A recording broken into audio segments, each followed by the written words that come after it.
para que nuestros peques se vayan a aprender la palabra también. Y usted se quede también aquí a gusto, en la agusticidad, y usted pueda poner atención en la palabra y no se me distraiga. Y muy bien, pues hoy tengo el honor y tengo la bendición de compartir el mensaje, así que le voy a pedir un favorzote.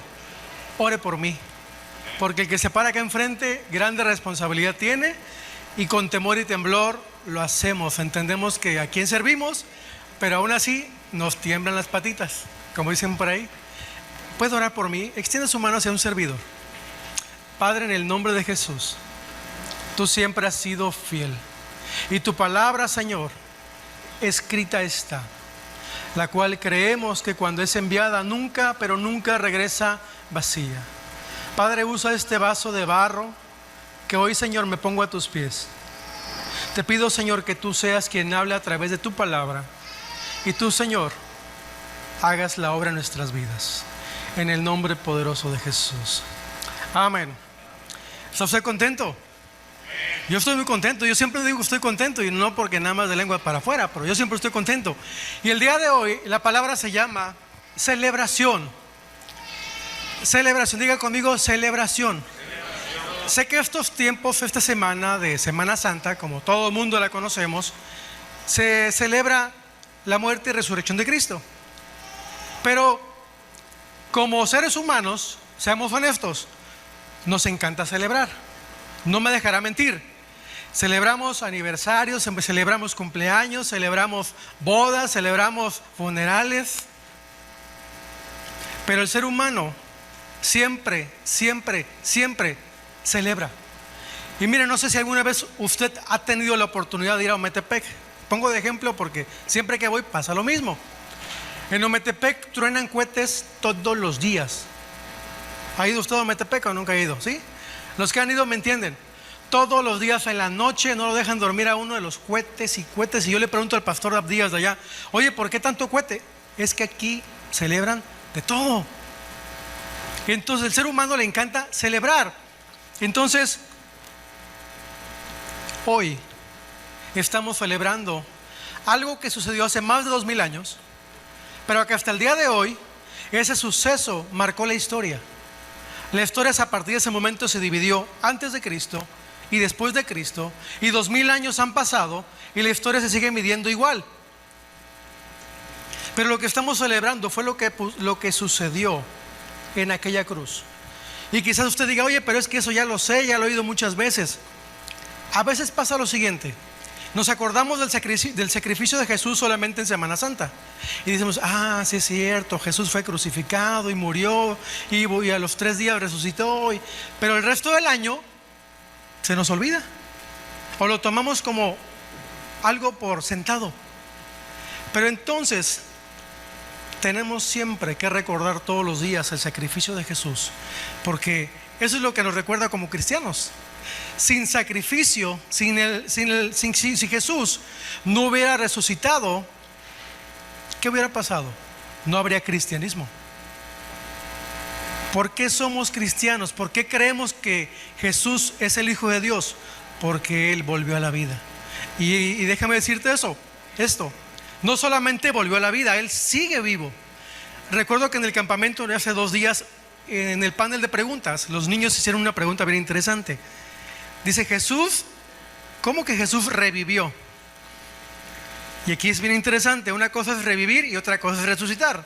Una cosa revivir es: estaba muerto, volvió a la vida y se volvió a morir. Eso es alguien que revive. Pero alguien que resucita, en este caso Jesús, estaba muerto, volvió a la vida y nunca más murió. Y esa es la fiesta por lo cual tú y yo estamos celebrando el día de hoy. Por causa de que Jesús está vivo, hoy hay fiesta. Y el primer punto que te quiero compartir el día de hoy se llama todo el amor. Y es que, a ver, a los hombres, seamos honestos. Los que no tenemos, o los que no fuimos de casa cristiana, ¿cómo nos enseñaron los amigos? A las mujeres ni todo el amor, o nada más me enseñaron eso a mí. Ni todo, a las mujeres, a ver, mijo, usted a su mujer, ni todo el amor, ni todo el dinero. Fue lo que a mí me inculcaron de niño. Y a lo mejor a usted también, a las damas. A ver, mija, usted cuando usted se case, usted no le va a entregar todas las cuentas al marido. Usted, ni todo el amor, ni todo el dinero. Pero el punto se llama todo el amor. Juan 3, 16 y 17. Dice así: pues Dios amó tanto al mundo que dio a su único Hijo, para que todo el que crea en Él no se pierda, sino que tenga vida eterna.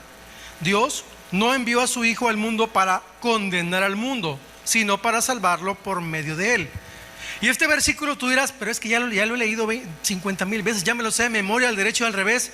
Pero es que yo nunca me canso de hablar del amor de Dios. Mira, yo he conocido hombres, he escuchado hombres que cuando uno les predica el amor de Cristo, oye, Dios te ama, dicen, no, es que yo necesito que alguien me diga que estoy mal, que me diga que soy un pecador, que me hablen feo. Yo he conocido hombres que he ministrado y dicen, yo quiero que me hablen feo. Y cuando uno les habla, oye, es que Dios te ama, no lo pueden creer. Conocí apenas, recientemente llegó un señor a la iglesia aquí y decía, es que yo no puedo perdonar. ¿Sí? Es que yo no me puedo perdonar. Él decía, es que yo no me puedo perdonar, no puedo entender, yo no puedo recibir el perdón. No me platicó qué hizo o qué pasó en su vida en el pasado, ¿verdad? Pero él simplemente no creía que Dios, simplemente con él creerlo, Dios ya le perdonó. Y es algo tan fácil, tan sencillo, que es tan difícil de creer. ¿Cómo que Dios me ama? ¿Y cómo es que soy un pecador? Y es que sigo fallando todos los días. Pero ¿cómo es que el amor de Dios se sigue extendiendo una y otra vez sobre mi vida? Porque Él así lo ama, Él así lo hizo. Dice Juan 3:16, porque de tal manera fue tan grande el amor del Padre por el mundo, que dio a lo que Él más amaba. Ahora bien, los que estamos aquí en la iglesia ya podemos disfrutar de ese amor, pero aquí la palabra dice que Dios entregó a su Hijo también por aquellos que están afuera y que no conocen de Cristo. A veces pensamos que este versículo aplica al puro cristiano. Dios entregó a su Hijo por mí, no. Lo entregó también por aquellas personas que están en pecado allá afuera, que no conocen las verdades de Cristo. Cristo murió también por ellos. Ahora bien, usted y yo tenemos la responsabilidad. ¿Usted conoce el amor de Dios? ¿Usted ha disfrutado del amor de Dios? ¿Por qué no lo comparte? A veces nos da miedo hablar del evangelio, porque decimos que yo no sé, ¿qué le voy a decir? Yo nada más recuerdo al endemoniado gadareno, cuando Jesús lo quiso seguir, y Jesús le dijo, no,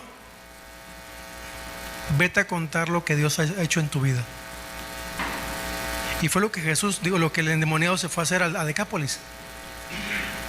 Aquello que tú estás disfrutando el día de hoy, el amor de Dios que hoy disfrutas en tu vida, no fue gratis. Pero también tú eres esa extensión de Dios en la tierra, para que donde quiera que tú vas, el amor de Cristo sea palpable. Algunos de repente batallamos con el carácter. No levante la mano. Ay, perdón, yo sí. De repente batallamos como nos sale el Vázquez. Pero después recuerdo, Señor, tú pagaste por mí. Tú me diste de tu amor. ¿Por qué yo no he de dar ese amor que yo tengo para con otros? Y es bien difícil, porque alguien que no conoces, alguien que nunca te has topado en la vida, de repente tener que escucharlo, ministrarlo, darle un billetito o no. Porque amar no solamente es si te escucho lo que tú quieras. Amar también es dar, que fue lo que hizo Jesús. Él dio su vida para que tú y yo el día de hoy tengamos libertad. El amar es dar. ¿Y para qué Dios dio a su Hijo? Dice aquí, para que no fuéramos condenados. Nuestro destino lejos de Dios era el infierno.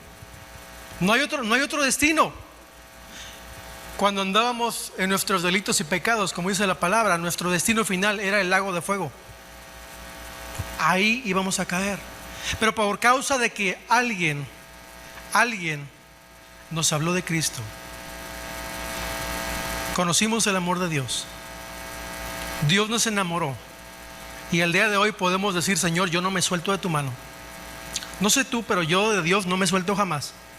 Yo ya probé el mundo un rato, probé el amor de Dios, y este amor de Dios no lo he encontrado en ningún lado. Dios, ¿qué te ha dado? Quizás te dio una esposa, transformó tu vida, enderezó tus pasos. No lo sé, pero Dios en ningún momento te juzgó. ¿O alguien de aquí Dios le ha juzgado? ¿O le ha sacado los trapitos al sol? Dios con amor y misericordia nos ha perdonado una y otra y otra y otra vez. Ese es el verdadero amor del cual predicamos. ¿Está usted contento? Denle un aplauso al Señor entonces. Dios le ama. Pero tristemente, ¿usted ha tenido la oportunidad alguna vez de compartir el evangelio con alguien y lo rechacen? ¿Lo baten? Que tú les empieces tú a compartir acerca de Cristo, acerca de las buenas nuevas, acerca de que Dios quiere salvarle del infierno, y te dicen, no, gracias, no quiero hablar, y te batean. Tristemente esto pasa en la palabra. Isaías 53:3 dice así: despreciado y desechado entre los hombres, varón de dolores, experimentado en quebranto, y como que escondimos de él el rostro, fue menospreciado y no lo estimamos. Dios entrega a su hijo muere, nos da salvación, pero tristemente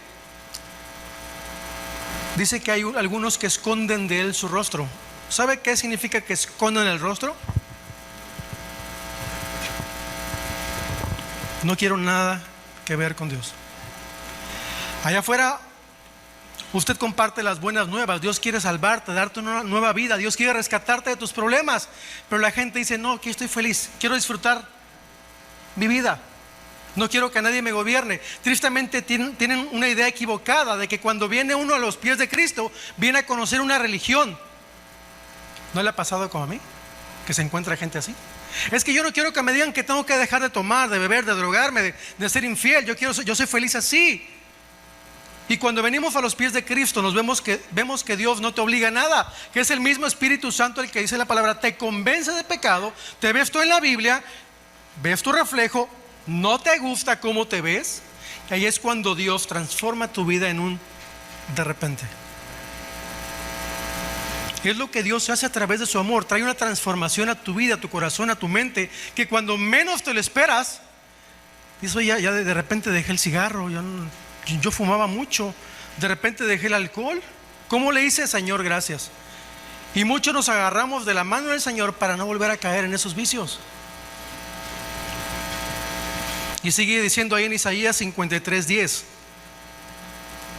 formaba parte del buen plan del Señor aplastarlo y causarle dolor. Sin embargo, cuando su vida sea entregada en ofrenda por el pecado, tendrá muchos descendientes.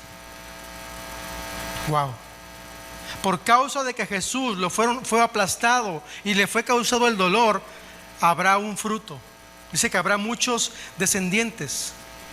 Es decir, habrá muchos hijos. ¿Cuántos hijos de Dios sabemos aquí? El fruto del sufrimiento de Jesús en la cruz trajo como resultado que ahora hubiera y habrá muchos más descendientes. La muerte de Jesús, el sacrificio de Jesús no fue en vano. Y fíjate, esto que estoy leyendo fue escrito 600, 700 años de que Jesús naciera. Son profecías que hablaban de Jesús y que se cumplieron, porque a Jesús fue a quien lo trataron, lo despreciaron, se escondían el rostro de él. Habla de Jesús, Isaías 53. Tú lo puedes leer en tu casa. Punto número 2, ofrenda voluntaria. Juan 10, del 17 al 18, dice así: el Padre me ama porque sacrifico mi vida para poder tomarla de nuevo. Nadie puede quitarme la vida, sino que yo la entrego voluntariamente en sacrificio, pues tengo la autoridad para entregarla cuando quiera y también para volver a tomarla. Esto es lo que ordenó mi Padre. Imagínate, Jesús recibe el mandamiento de tu Padre, de su Padre, de Dios, Jesús, y le dice, tú vas a tener el poder y la autoridad de dar tu vida, pero volverla a tomar. Esto solamente te lo puedo resumir en una sola palabra: poder. Jesús sabía, aquellos romanos y judíos de su tiempo, que pensaron, finalmente matamos a Jesús, le quitamos la vida, nosotros lo logramos. No, que no, él no era el verdadero Hijo de Dios. Pero aquí la palabra me está diciendo, Jesús entregó su vida voluntariamente, porque de su Padre recibió la orden de que Jesús podía volver a tomar su vida. Eso es poder, pero eso también habla de obediencia.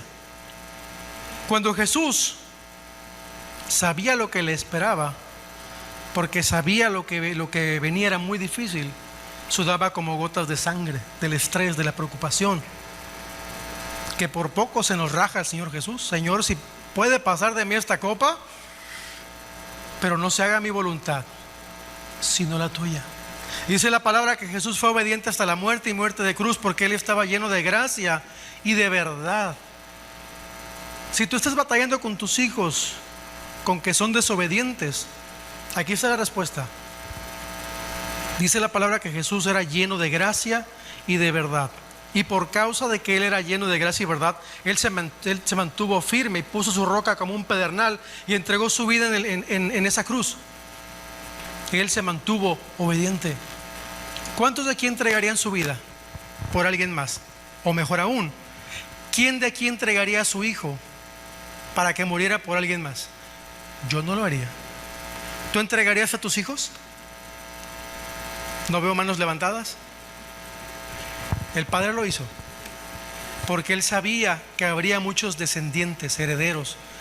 Voltea a la persona que tienes al lado. Voltea a ver a la persona que tienes al lado.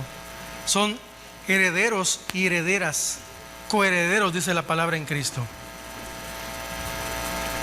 Es bien curioso porque si tú lees un poquito la ley, el Antiguo Testamento, habla acerca de algunos dioses paganos. Y esos dioses paganos, lo que querían o lo que le pedían a los moabitas, a los enemigos de los israelitas, lo que hacía era que les pedían hijos en sacrificio, que dice la palabra, eran pasados por fuego. Pero nuestro Dios fue diferente. Nuestro Dios no pidió hijos al pueblo.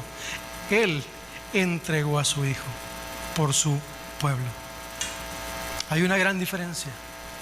Y ese es el verdadero amor y el sacrificio de nuestro Padre. Y bien interesante, dice ofrenda voluntaria. Nadie obligó al Padre a entregar a su hijo. Nadie. El Padre, si tú lees desde el Antiguo Testamento, Dios siempre ha buscado la manera de tener una amistad con su pueblo. Dios buscó todas las maneras posibles para hablar a su pueblo, desde el tabernáculo, hablando a través de los profetas. Pero cuando Dios hablaba, por ejemplo, en el monte Sinaí, dice que había fuego, trueno, humo, de tal manera que el pueblo pues le daban 5 razones para acercarse a Dios. Y tú sabes que la palabra dice que quien se atreviera a subir ese monte, moría. El pueblo tenía temor de Dios, pero un temor de literal, me acerco y muero. Se instituye el tabernáculo de reunión, una segunda manera en la que Dios habla. Y aún así, hubo muchos sumos sacerdotes que murieron en el camino. Pero cuando llega el momento de la cruz, cuando llega el momento cúspide, cuando Jesús muere, ese velo se rompe. Y la presencia ya no estaba depositada en una habitación. Y no solamente una persona podía hablar con Dios, sino que ahora tú y yo, el día de hoy, podemos hablar con nuestro Abba Padre, papito lindo. Ya no dependes de que alguien más interceda por ti. Ya no dependes de que alguien más vaya a hablar con Dios y te diga a ti lo que Dios quiere hablarte. Ahora tú mismo puedes escuchar la voz de Dios para tu vida. Eso es maravilloso. Se acabaron los intermediarios humanos. Punto número 3. Fue por mí. Mateo 27, del 45 al 46. Al mediodía, la tierra se llenó de oscuridad hasta las 3 de la tarde. A eso de las 3 de la tarde, Jesús clamó en voz fuerte: Elí, Elí, lema sabactani, que significa: Dios mío, ¿por qué me has abandonado? Es el único momento en la Biblia que usted puede leer en el que Jesús se sintió abandonado. Fue el momento en el que el Padre volteó la mirada y dejó de ver a Jesús. Es un momento en el que Jesús se queda completamente solo. Y dice la palabra que de la hora sexta a la hora novena, o sea, del mediodía aproximadamente a las 3 de la tarde, la oscuridad cubrió la tierra. Incluso la misma tierra, no lo dice la palabra, pero entendía lo que estaba pasando en ese momento. Y Jesús, todo el pecado de la humanidad, el tuyo incluso, el mío, cayó sobre Jesús. Y por causa de que tu pecado, mi pecado y el de la humanidad estaba en Jesús, en ese momento el Padre no podía estar cerca de Jesús. Por eso Él apartó la mirada. Y si tú lees el Antiguo Testamento, ¿te acuerdas que cuando había un sacrificio, cuando habían sacrificios, buscaban 2 chivitos? Un chivito en el cual era sacrificado para usar su sangre y usarlo en el tabernáculo de reunión para rociarla sobre el propiciatorio. Pero había un segundo chivito al cual le perdonaban la vida. Pero ¿qué hacían con ese segundo chivito que le perdonaban la vida? ¿Te acuerdas?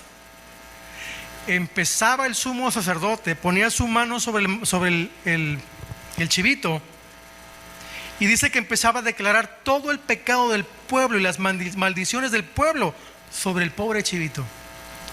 Pero ese chivito no lo mataban. Era llevado ¿a dónde? Al desierto, ofrecido al demonio Azazel. ¿Qué fue lo que le pasó a Jesús? Sobre Jesús cayó todo ese pecado. Fue sacado de la ciudad, así como ese chivito, y fue llevado y fue muerto afuera. En este caso Jesús fue llevado al monte Gólgota, al monte de la calavera. Y entonces usted puede ver que lo que hizo Jesús fue venir a cumplir lo que ya estaba escrito en la ley. Lo que ya se hacía, Jesús lo vino a cumplir. Jesús dijo: yo no vengo a abolir, a quitar la ley, yo vengo a cumplirla. Y esta es una historia, y le puedo platicar otras 20 diferentes, en las cuales todas apuntan a Jesús. Todas hablan de Jesús. Si le hablo del arca de Noé, ¿qué hizo el arca de Noé? Salvar. ¿Qué hizo Jesús? Salvar. Y así me puedo ir con muchas historias. Toda la Biblia, desde Génesis, Apocalipsis, habla acerca de Jesús.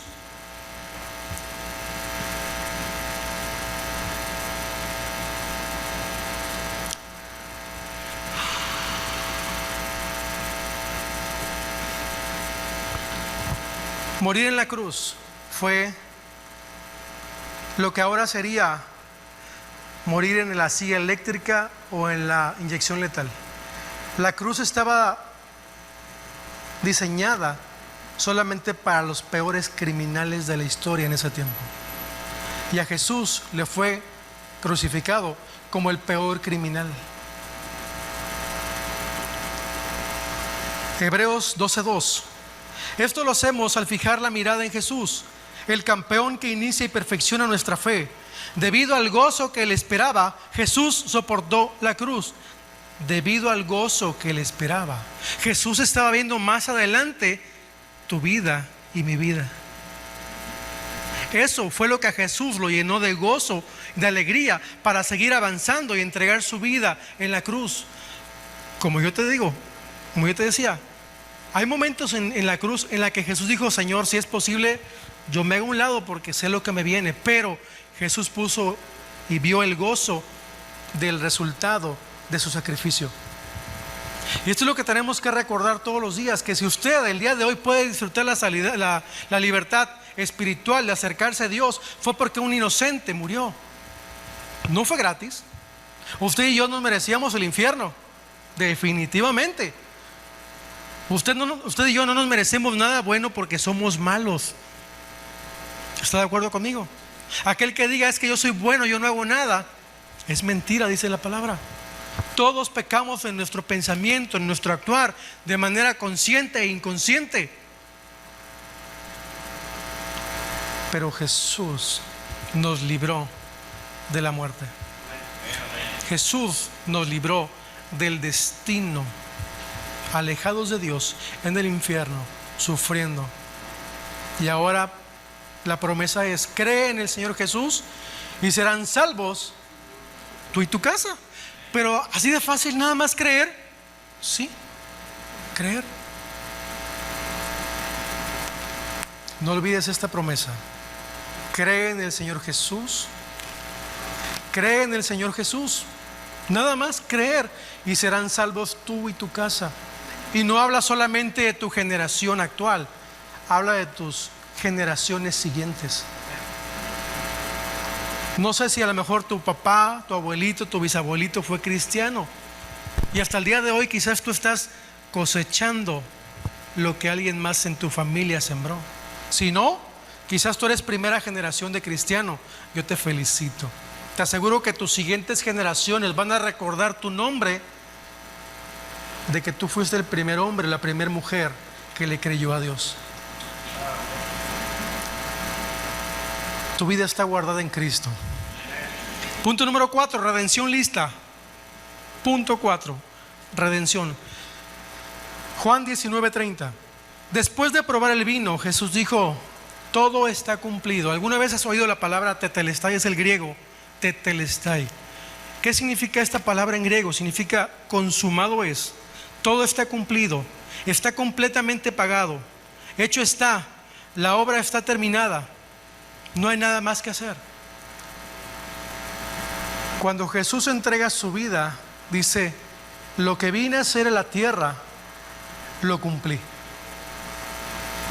Seguí los pasos de mi Padre, entregué mi vida,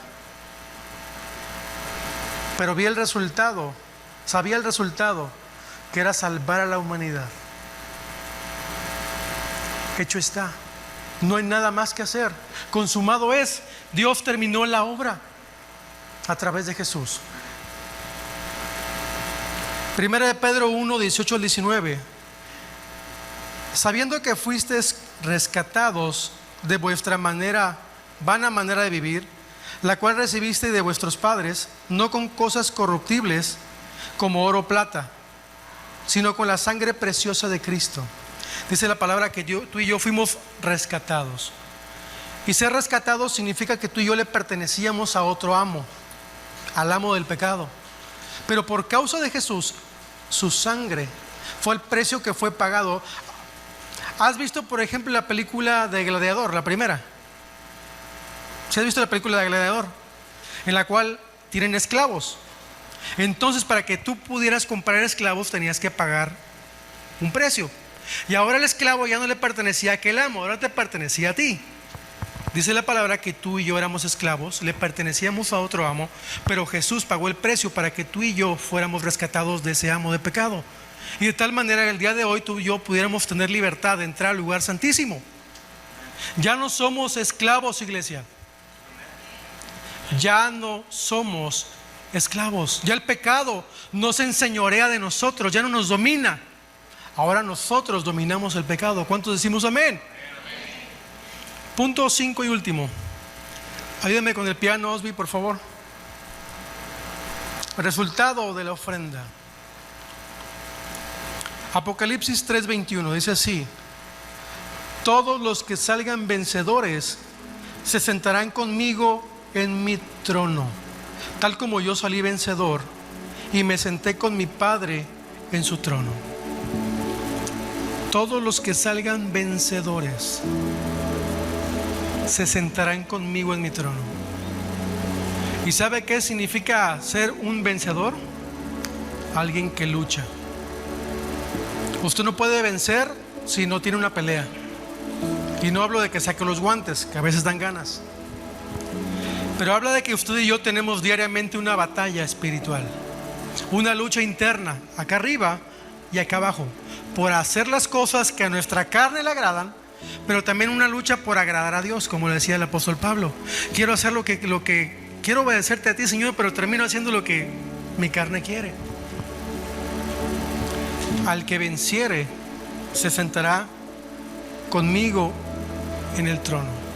Y dice la palabra que tú y yo somos más que vencedores. Al mediodía me encantó un ejemplo que pusieron, que a lo mejor usted ya lo ha escuchado. Cuando el boxeador se sube al ring y recibe los moquetazos del rival, pero a final de cuentas gana la pelea, le van a dar un chequezote como el Canelo Álvarez, ¿verdad que sí? Él se baja del ring todo morado, todo ensangrentado, todo ahí mareado, y llega a su casa con el cheque de $1 millón y se lo da a la esposa. Entonces, ¿quién es más que vencedor? La esposa. ¿Qué hizo la esposa? Nada. ¿Y qué recibió? el $1 millón. Por eso la palabra dice que tú y yo somos más. A ver, muchachos, espero que usted le dé su lana a su esposa. Dice la palabra, somos más que vencedores. Y esta historia es lo mismo para la iglesia. Cristo recibió los golpes, literal, escupitajos, injurias. Si eres tú el Hijo de Dios, sálvate. Y la iglesia es más que vencedora porque recibe nada más la bendición. El castigo Jesús lo recibió, y ahora usted y yo podemos disfrutar de eso.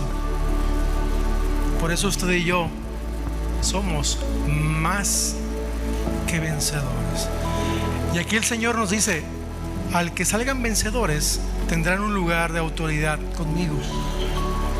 Dios te ha entregado poder y autoridad.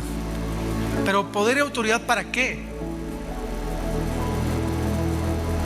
Yo quiero que usted el día de hoy se vaya con la siguiente: ¿para qué Dios me entregó autoridad? ¿Qué quiere Dios que haga con la autoridad que Él me ha entregado? Mas a todos a los que le recibieron, a los que creen en su nombre, les ha hecho y les ha dado potestad. Juan 1:12. A usted Dios le ha entregado poder y autoridad. Tiene que empezar a orar. Tiene que creer las cosas como si no fueran. Tiene que tener la fe de imponer manos para que la gente sane. A veces pensamos que porque oramos una vez y no sucede nada, ya nunca más va a pasar nada. Usted y yo tenemos o debemos tener la fe de que cuando oramos las cosas van a suceder. Amén. Póngase de pie, por favor, vamos a orar. Cierre sus ojos y denle gracias a Dios. Estamos recordando un tiempo especial, un tiempo en el que Jesús murió, pero nuestra verdadera celebración es que Él resucitó y está vivo. No estamos tristes porque Él murió, estamos contentos porque Él sigue vivo. Él salió de esa tumba y ahora está sentado en lugares celestiales, dice la palabra, intercediendo por usted y por mí. Amén. Padre, gracias porque tú siempre has sido bueno. Y mi Dios, gracias porque tú entregaste a tu Hijo en la cruz. No lo merecíamos, Señor. Nos merecíamos la muerte por nuestro pecado. Pero Señor, tú nos rescataste del destino fatal al cual estábamos destinados. Hoy tenemos libertad, mi Dios, de disfrutar tus promesas, de cantarte a ti, de tener una amistad contigo, Señor. Y no es por lo bueno que seamos, ni por lo bien que nos portemos, sino porque Jesús está en nosotros. Tú nos has dado, Señor, la gracia, nos has dado la unción, nos has dado el poder para vencer y conquistar y ser más que vencedores. Espíritu Santo, gracias porque tú traes consuelo a nuestras vidas. Nos recuerdas todas aquellas palabras que el Maestro Jesús nos dejó. Por eso, Señor, gracias en el nombre de Jesús. Amén. Amén. Le damos un aplauso a nuestro Dios.